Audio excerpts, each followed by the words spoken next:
My name's Adele Onyango, and welcome to another episode of Legally Clueless. No, seriously, I have no clue what I'm doing, but I'm pretty sure I'm not the only one. Welcome to this episode of Legally Clueless. And before we get into what's coming up, this is what's coming up on this Legally Clueless Africa network this Thursday. We are back. This is such a big deal. I dare you to challenge me about that. Welcome to For Mannerless Women Season 4. Hey, Adele, you're insulting me, sir. Who? Yes. You want what? Yeah. Are you serious? It's not about the boys. I just want to look cute. I just want to look cute. I want the whole table. No. The whole table. Trust me, the whole table comes with its own demons. Everything in the female body works together to maintain healthy. I do not want to be a mother. I went through postpartum rage, and I think I've only started to speak about it now. And so even something like that, how do you even explain? There are lots of things that children take away from you. Yeah. Now put marriage in there. I'm not you, I want. You're like, hey, too much. What will I remain with, Buena?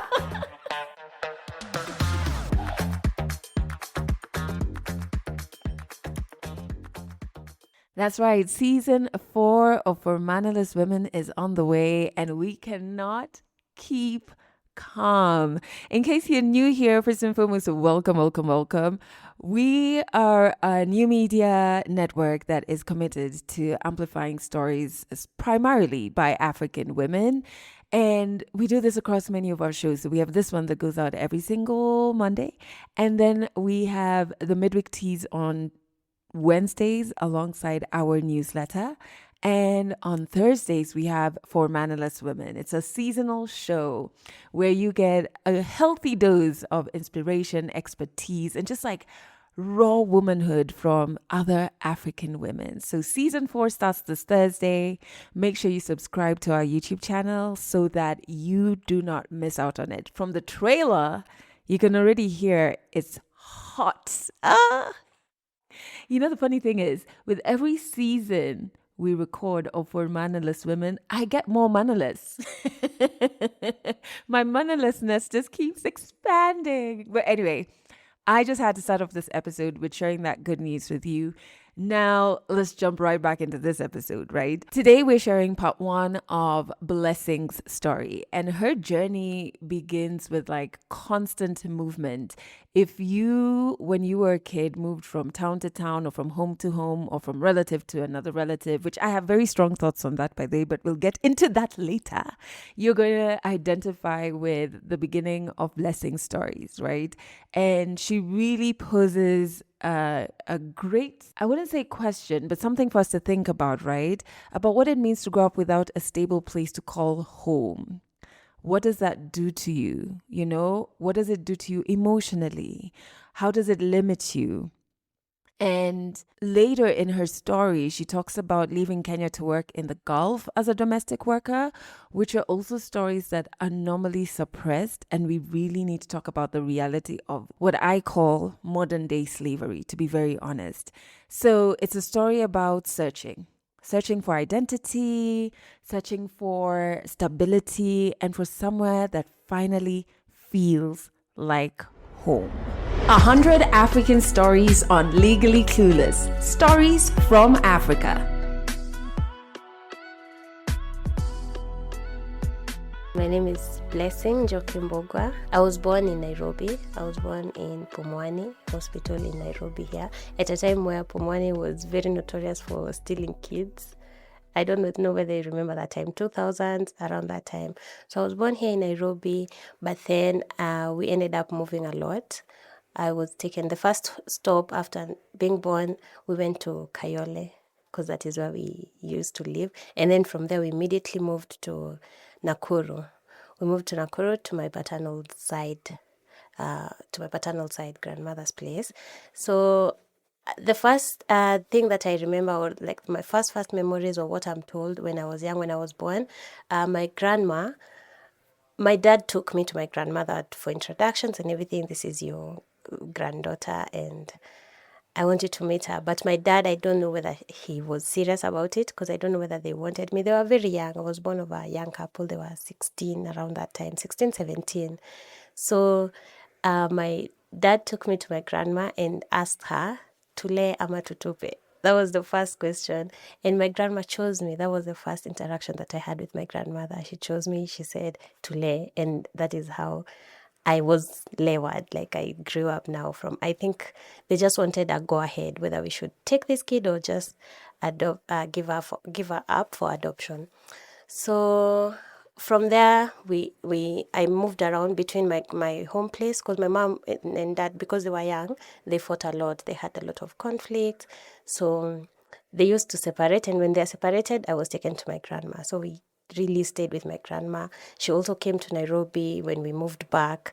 So the moving back and forth from Nakuru to Nairobi to also Thika at my aunt's place was quite something. That is what I know. I've moved around a lot while growing up. I've gone to, I think 6 primary schools, and at some point I've stayed, like I've had a gap year in primary, which is unheard of in Kenya, but I've had a gap year because of the moving from my aunts to my mom's and also to my grandma's. So where I found like stability sort of was at my grandma's place in class 7, around there. And then I did my KCPA and I passed, and then I got a sponsorship, a scholarship for the Equity Group, and I went to boarding school in Nyandarua. And I think that was the most stable place I've been in. Like for 4 years I've been in one place. That is the one place in nimekuwa, like for a very long time, been in one place for a long time. That is high school. And then after high school, now it's moving. I've moved a lot in this country. I've been to Nakuru, I've been to Kericho at some point. And this is between families, because I don't have a solid place that I can call home. Home is where you are at that particular moment. But when you move, you find another home. Every single place, you have to make it your own home. And I think that sort of destabilized me. That sort of made me feel like I don't have roots. I don't have somewhere that I can say, this is where I belong, or this is where we came from, or I just have where my feet are at the moment. That is where I call home. And that sometimes is hectic, because you're not at your own place. I feel like I don't have like a solid place where I come from. I feel like I'm floating around, and having that, it messes you up, because you don't have a sense of wanting to build something. You don't feel like you can build something, because you'll move in the next maybe few years, the next few weeks you're gonna move, the next few minutes also you're gonna move. So you can't really solidify. You can't make solid friendships. You can't form for solid relationships. You can't form anything. You can't build a career, because you don't know what career that is going to ground you. And if you start building, you're scared that when you start building, you're going to move. And so you leave it in the middle. So the lifestyle and how I was interacting with my mom and dad growing up before high school, at some point, my dad passed away. There was something that happened, and he passed away. So we were left with my mom. I've grown up I've been raised by a single parent, basically, because I didn't know my dad that much. I just know of him and of the stories because I was really young. And so I've grown up with my mom and my aunt and my grandma, those 3 women that have shaped my life. So my mom didn't have a solid place. We just used to rent out apartments or like places here in Nairobi or Thika, or she could just leave me at my aunt's place and go to Nairobi to work, or leave me at my grandmother's place and go to work maybe in Nairobi. And we had a relationship, but it's just I don't know how to say it.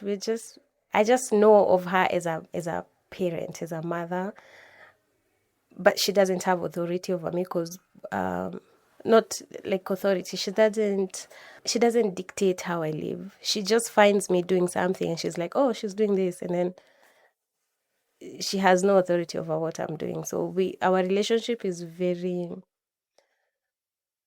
estranged, if I can say that. It's very estranged. It's not very mother, like the deep, or like what is going on with your life. Everyone is like busy building, except now I'm building as a child. I don't know what do you need to build, because also her, she's figuring it out. I think the issue was she had me when she was really young. She didn't know what to do. She was also trying to figure it out in life, and so she didn't know how to parent me in that sense. So our relationship was quite estranged. We knew of each other. We know of each other because we are from each other, but it's not really something you can say that it's a mother-daughter relationship. It's very, we just know of each other. So after finishing high school, that sort of fear of building solid relationships, starting a career, also choosing the course that you want to do, that is a very, very major thing, and that like sort of controls you, sort of. If you choose a career in campus, that dictates where your path is going. And so I had a problem with choosing the courses because I didn't know. I was scared of, if I choose a course, maybe let's say journalism, if I choose, let's say medicine, because I had performed really well, I could have chosen any course that I wanted. But I was scared that if I choose this course, that means I'll be bound by this course and this is how I'll have to live. And that means that I have to have a solid place to build from that, and I'll have to have like, I don't know how to deal with like stability and security and like a one way of doing things. I just feel like if you don't have many other options, this one thing, when it's snatched away from you, you're going to fail. And so I chose, for me, freedom felt like not choosing anything, because if you choose one thing, it's gonna fail. Or if you choose one way of living, one pathway or one career, if it fails now, you'll have gone backwards kabisa. So now you have to be open to many options, so that when this one fails, you have like something to fall back to. So that is how I ended up not choosing a career, and so that is how I ended up not going to campus. And we had an issue after. Now I decided that I was not given also the option of going to campus by my mom, because she was trying to figure herself out, and so she left me to figure it out. I think she left me to figure it out, and that sort of like, I don't know, I wanted to be told also, but I think I wanted to be told, you have to follow this way, the security and the assurance that if you follow this, you're going to be fine. And the lack of it sort of made me resent her, because she didn't. I think I still do resent her because of that. She had to tell me and assure me that you're going to be safe. The lack of security made me feel like I don't now have to choose, because I'm not sure that if I choose, there's someone having my back.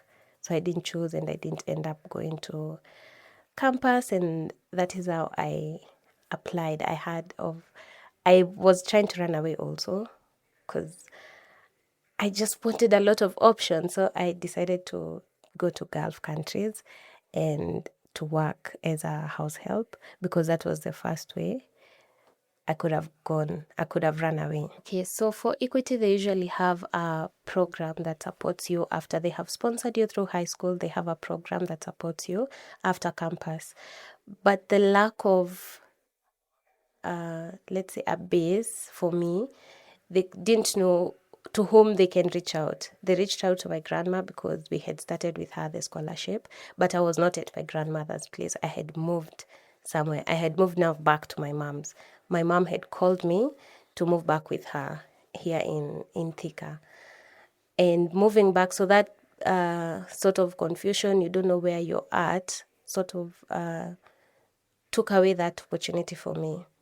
Because my mom said, you're going to be fine. Now, let's stay. For moving, when it comes to moving with me, where you're at is what matters at that particular moment. I was trying to show her that I can go back to my grandmother's place so that I can get the application to get into the next program for Equity. But it's sort of everything is cut short immediately. When you're trying to do this, it's cut short because you're moving to somewhere else. You don't have a stable place from where you can build something from. So that opportunity was taken away from me because of moving and lack of a solid place where you can build from. Because even if I accepted that program after high school, they needed me to be in a solid place. They needed me to have a solid base. If you're going to choose this career, this is what you have to do. And that sort of felt to me like I'm being tied down and I'm being restricted. And also because I don't have someone to tell me that pick it, you're going to be fine. And even if you're not fine, there is somewhere you're going to come back to. So I have to figure for myself out that I have to be I can move and I'll just figure it out by myself, even if it fails. Yeah, so that opportunity was taken away from me because I didn't pick it. I didn't choose it, and I didn't know how to pick it because I was scared that if I pick it now, I'm restrained. Trying to find an escape and get into the decision of now traveling to the Gulf countries. It was because of I didn't have something that I'm doing, something solid that I was doing in this country. And also the pressure from like peers. People have already enrolled in campuses. You had performed properly to go to a campus. I'm trying to convince my mom that allow me to go back to my grandmother's place so that I can be taken back to Ikiti. And even if that fails, allow me to maybe take a loan and do the normal, quote unquote, normal, the system. You go to campus and then after that you pick a career. And it's like, no one is telling you anything. The lack of, say, authority, the lack of, I think, roots, a foundation, I think, is what messed me up. And so I could think, like my mind could wander everywhere, and also trying to hold it so that I don't go far off, I don't wander off too much. So that resulted to me feeling as if everything that I'm doing is wrong, and everything that I can't build anything from here. So I should find a way to try and build a life for myself. And I don't know the easiest way to get out of this country because I was feeling as if also everything that I know, everything familiar is suffocating me because it's just pieces of things, and I can't take them to form something solid. So I really wanted an out. I wanted a breather. I wanted somewhere I can just run away to. I wanted to just go because I knew that I didn't want to die, because that was also a thing. Like I knew I wanted an out, but not the out, because nothing was working out. I knew that I didn't want an exit, a final exit. I knew I wanted something. I just didn't know what it was. I knew what it was. I just didn't know how to build it from here, because everything was messy. I felt like I was in a storage room with pieces of like things I couldn't use. It's just clutter. So I wanted to get out of that room, and I didn't know how to get out of it fast enough because I felt like I was sinking in. Everything was coming down on me. So the easiest way, I have friends, and I also have people that have gone to Gulf before. My aunt also has been there before. So I knew of people who've been there before. And I heard of the process, and I said, I think this is the easiest way out to get out of everything familiar. I can go somewhere and at least find myself, and also find stability within myself, because I felt like I was very desperate. I had like a desperation that I didn't know where it came from, and a lot of angst and a lot of craving for something, for freedom, but also freedom like a tree, like you're rooted, but also you're up in the air. You have a foundation. You're grounded, but also you're free. So that is what I was looking for. And I think I really wanted something, an alternative. And so Gulf was the only option at that particular point, the easiest one also that I had, because it's just, it was an out. So I started the process going to Gulf. I was so scared because we also know the Gulf countries when it comes to employment and labor for Africans. It's gruesome. We have heard of experiences. They are quite brutal. But at that point, I didn't care. I just knew I don't want this. Whatever else is there, I know it's better than this. And so I started the process. I took my passport and I applied for a house manager job, that is a house help. And I went as a domestic worker to the Gulf. I went, for the first time, I went to the UAE, and then I transferred because the family was nice in the UAE, and they were nice. Let me just say they were nice according to those standards of living. They were nice, but they had to relocate to another country. So I came back to Kenya, and I hated it because I came back before I was able to form a solid identity. Going for the first time, it was hard. It was good and it was bad. It was good in the sense that finally now I'm breathing. I'm out of the clutter room. I'm now able to breathe new air. But the new culture, the new tradition, the new people that you find there, the new language, the shift of everything was also destabilizing in a way. So the sense of home still lingered in my heart, in my mind. I was just like, I really am never going to build anything. Am I really not ever going to find that thing? Even though I'm out of what I thought I was I'm out of what I thought was eating me up. I'm in it through a different door. I've entered back through a different door. And that ate me up. I was very, very depressed, even though the family was nice. They were hospitable. They were nice employers. But something was still, I'm still in the same room. Ni venye tu nimetoka and I've breathed a fresh air, but I'm back in the room again. So I came back to the country, and I think the journey was not complete. I tried being here and said, because the problem was not the country. I think the problem was still inside me. The angst and the desperation, I still had it. I tried staying in the country again for the second time. Let me say the second time. But this time it was worse. It was worse than before. No home now completely, because you had left before. You're now an adult. Now you're left alone. You are left as a child. You are sort of like quote unquote abandoned as a child. There was no stable home when you were a child. You're moving a lot to everyone. No one is telling you this is what you can do. This is what you're supposed to do. This is your home. Now that you have proven you're an adult, you can go to another country. Now everyone is off you completely now in a very, very, how do I call it? Now it's clear and evident that you're an adult, you can handle your business.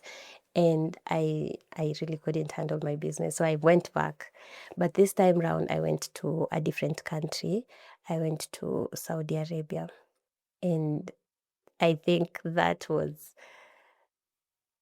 we know we hear about Saudi Arabia and how they treat the domestic helpers, the domestic workers over there, because that was the reason why I've gone as domestic workers. It's because it's the fastest way to go. It's the easiest way to go. You just it's a sponsored package, or it's a sponsored program. So you go as a worker, and there are no cost in card. So that's why a lot of people go when you're at your wit's end. There's no other option for you in this country, or there's no other option for you in your life, and you feel like you want an out. Saudi Arabia is the easiest place to travel to, because everything is catered for. You just need to avail yourself, and you're willing to work, and you're healthy. That's it. And I went again for the second time, and this time it was madder than before. This time going, I was going as a form of, I wrote it when I was writing down in my journal as a form of euthanasia. I was massively killing all of me, all of everything that I know, because I just felt as if it, when it comes to healing the inner child and everything, I'm trying to find myself, it wasn't budging. So I thought, might as well like completely kill it, and might as well just end it and everything and start afresh. So moving there was a form of euthanasia. I was moving there to start like a normal person, like as a child. I'm birthing myself now as a child, new experiences, new memories, nothing. I don't want to heal what was there before, broken. I want to, it's a new child I'm rearing now, and I'm bringing them up in a new country, and I will form a solid identity, because people succeed in whatever field as long as they know who they are. So things were madder coming back in this country, because I was completely alone now. I was an adult. I have proven that I can go out of the country. I can deal with my own issues. I don't need anyone to tell me anything, because before I had gone, I had traveled to now the UAE. I had been told, don't go there, don't try this, you can stay here. People were trying to sort of chip in, people, like different people from like relatives. But I think the voice that I really wanted to hear, and the one person that I think I could have, or maybe I wanted to hear from, was my mom telling me, don't go. But there is no, it's not for her when she says stuff, and I think that is what I've been seeking. Now it's when I'm sinking that in. I've always tried to do something that sort of like appeases her, whether she says it's good or whether she says it's bad.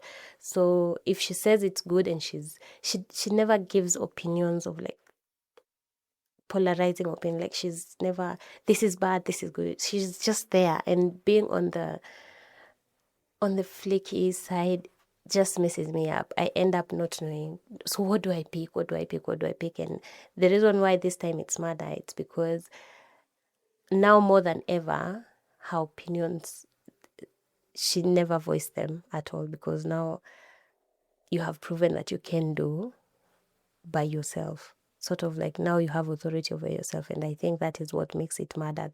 That is what made it murder this time round, coming back to the country, because every single decision, I really had to sit with it and ensure that I'm okay with it. But I wanted to hear that you're okay or you're not okay. Either way, it's not even a matter of like, don't do this or don't do that. I just wanted to hear something, so sort of authority, sort of like,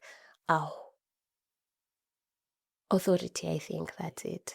Yeah. So the lack of made it murder. So in Saudi Arabia, I am received by a family as a domestic worker, and I'm willing to work. I think I already, because I have the stories inside my head from people's experiences, that place is not bad, it's brutal, you're going to be treated poorly, but in my head it was better than whatever I was feeling, the angst I was feeling in this country, the lack of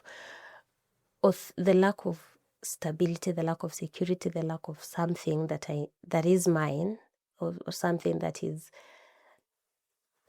I think, about, I don't know how to explain the feeling of someone being all over the place. You don't have like sort of something that tethers you, any sort of boundary, nothing like that is happening to you. So at least for the Saudi experience, to me in my head, what I rationalized it as, it's bad, so I know it's bad. So I know like whatever I'm dealing with, it's a bad experience, and it's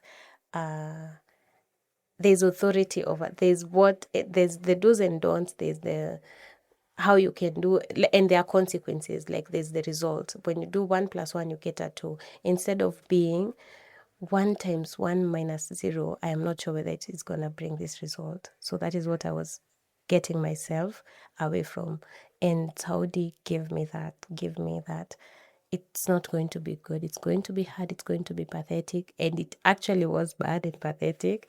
And for that, I think knowing that something is for what it is, the stability, the consistency of something gives me comfort. Even if it's a bad experience, knowing that it was bad from the beginning, and getting to experience it how I expected it gave me comfort in that sense.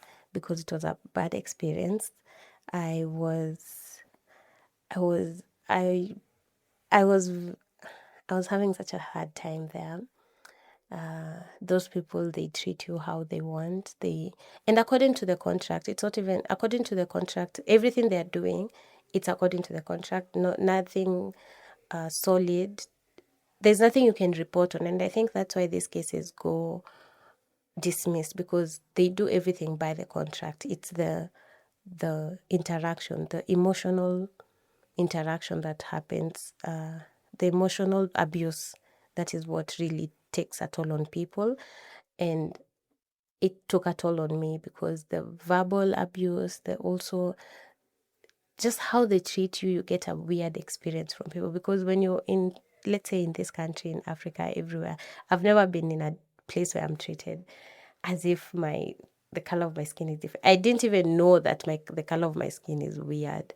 But when you go there, you get to feel it. You get people behaving in a certain way, and it does something to your head. And also when you're told some things, the words of people's mouths, how they talk to you and how they talk to other people, it's so different. And that disparity sort of messed me up, and I couldn't take it anymore.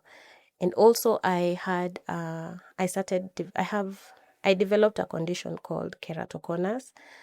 And so over time it progressed, and it allowed me to terminate my contract because of medical condition. I had to come back to the country, but mostly I could complete the contract if I wanted to, but the mental struggle and the mental strain that I was going into, and also the things that I was running away from, still even in this country, they followed me. The angst and the desperation and the yearning for home and stability and the freedom of being rooted, being grounded, but also you can breathe air, you can flourish. I still lacked it. Lacking all of those things that I was yearning for, and now having a lot of other issues that I'm dealing with, like emotional abuse, financial abuse also, because they could decide not to pay you this month or next month, and not having someone you can report to, because you could report, but also because you're in their country, there's very little, or like there's very little that they can do. There's only so much you can be assisted with when it comes now to finances. And also when it comes to financial abuse, also there's family. So in terms of finances, the money that I'm getting, or the money that I feel I'm working for, I'm not using it on me. I'm sending it back home, and it's not building something for me, it's building something for us. And all of those things, I just couldn't take it anymore, and then I decided now to come back to the country. Catch more African stories in the next episode of Legally Clueless. That was just part 1 of Blessing's story. We're going to jump into part 2 next week, so make sure you subscribe wherever you're listening to this episode on, so you do not miss out on it. So much came out from Blessing's story for me, but I think top of my list is just how deeply a lack of stability in childhood can shape the way we move through the world as adults, right? And so when she's talking about constantly moving from like place to place, Nairobi, Nakuru, Thika, relatives' homes, schools, it made her feel like she didn't have roots anywhere. And I feel like when you grow up without grounding, it definitely does affect the decisions you make later in life. It can even make choosing a career feel overwhelming. Building relationships are just like, will this last for a long time? Or is this also another thing that's going to be unstable? You almost feel like you're constantly floating, like you're never fully belonging anywhere. And that's one of the things I find tricky about, kids being sent to live with relatives. It's a very African thing to do. And sometimes it happens out of necessity. Sometimes, I think most times it's well-meaning, but it does have lasting effects, negative effects on the kids. And to be honest, my personal stand is you need to be very careful when sending your kids to live with relatives. I think it shouldn't be automatic in your head that your child should go live with a relative. Maybe if you are moving for work or umelemewa, like money-wise, finances-wise, things are not adding up. Sorry for those who don't understand Kiswahili. I couldn't do the translation quick enough. But you need to look at the values somebody possesses. And sometimes the values that are aligned with yours and the space that you want your child to grow up in may reside with a friend and not a relative. I think the problem is we automatically think our relatives think like us because we grew up in the same home, raised by the same people. It's not. So when you're sending your child to live with someone, don't automatically pick the relative. I've had so many horror stories. Yeah. Think of values first. I don't know how you feel about that. If you were sent to live with a relative when you were younger, how was that experience for you? Yeah, this is a very powerful story. I love that the themes around freedom but still being rooted come up a lot. And I just have to thank Blessing for trusting us with such a deeply personal part of her story. And in part 2, she continues her journey and shares more about her experience working in the Gulf, right? And just the emotional and psychological toll that took and what it looked like to return home. And what is home for her, Such a powerful, powerful story. And if while listening to Blessing, you've been inspired to want to share your story on the show, please make sure you fill out our storyteller form. It's linked in the show notes. And thank you so much for listening to this episode to the very, very end. I truly appreciate you. And I truly believe as well that you have every single thing it takes to heal. That's it for this episode of Legally Clueless. You can share this podcast with your friends. You can keep it for yourself. I'm not judging. Just make sure you're here next week for the next episode.